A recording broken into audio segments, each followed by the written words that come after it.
की जर एखाद्या आमदाराचा जर खून झाला असता किंवा बळी गेला असता या सगळ्या प्रकरणामध्ये, तर संपूर्ण सगळं महाराष्ट्राचं राजकारण अगदी शिवसेनेच्या अंगाने वेगळं बदललं असतं असं नाही वाटत? नाही, तो काळ तुम्ही समजून घ्या. बाळासाहेबांचा जो पक्ष स्थापनेचा काळ होता तो वेगळा होता. मराठी माणसाच्या अन्यायातून ती शिवसेना जन्माला आली होती. आणि त्यावेळेला जेव्हा मला आठवतंय, मी सेनेच्या तूही अनेक लोकांशी बोलला असशील त्यावेळेला, सेनेच्या मनोहर जोशी असतील की सगळे, म्हणजे मनोहर जोशींनीच मला हा किस्सा एकदा सांगितला होता की शाखा प्रमुखाची निवड बाळासाहेबांनी कशी केली होती. त्यावेळेला शाखा प्रमुखांच्या निवडीकरता सगळे नेते बसलेले असायचे, बाळासाहेब होते. म्हणजे हा मुद्दामून सांगण्यासारखा किस्सा कदाचित आजच्या जमान्यात कोणाला माहिती नसेल, म्हणजे शक्यता कमी आहे खूप लोकांना माहिती असणं.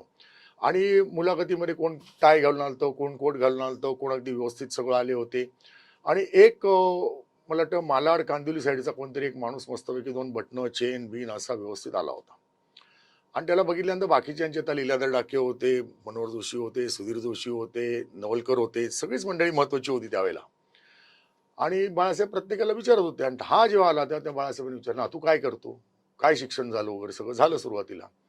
मग बाळासाहेबांनी विचारलं, किती केस आहे? नाही साहेब, ते एक जरा हाफ मर्डरची केस आहे माझ्यावरती. झालं. त्याचा स्वतःचा कॉन्फिडन्स गेला होता की आपल्याला काय आता शाखा प्रमुख बनवत नाही. बाळासाहेब म्हणाले, हा माझा शाखा प्रमुख, मला हा असा माणूस आत्ता पाहिजे, ही आजची गरज आहे. बरोबर उद्धव ठाकरेंनी वेगळं केलं. तर हेच तुम्हाला जे पाहिजे त्याचं उत्तर मी देतो. हाच प्रश्न मी उद्धव ठाकरेंना विचारला होता की आजही शिवसेनेला मनगट शक्तीची गरज आहे, तुम्ही ती माणसं का सांभाळली नाहीत.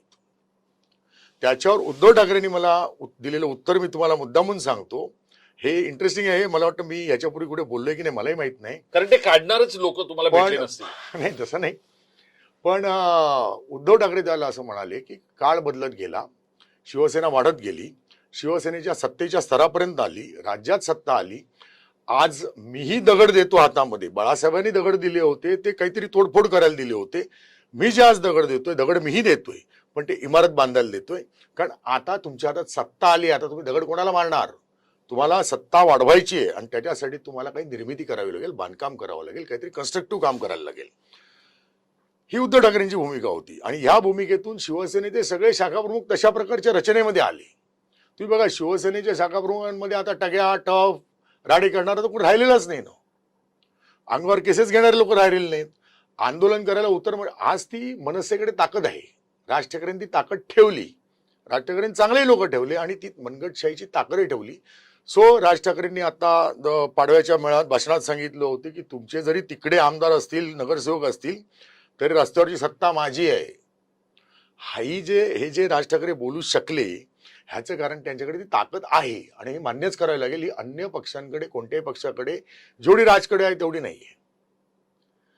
ते उद्धव ठाकरेंनी थोडं बॅलन्स केलं असतं तर आज परिस्थिती बदलली असती. इतक्या मोठ्या प्रमाणाची फाटाफूट, आता ठीक आहे ना, एकनाथ शिंदे गेले, त्याची कारणं वेगळी होती, त्यांना असलेला सपोर्ट, अनेक गोष्टी असतील त्याच्यामध्ये.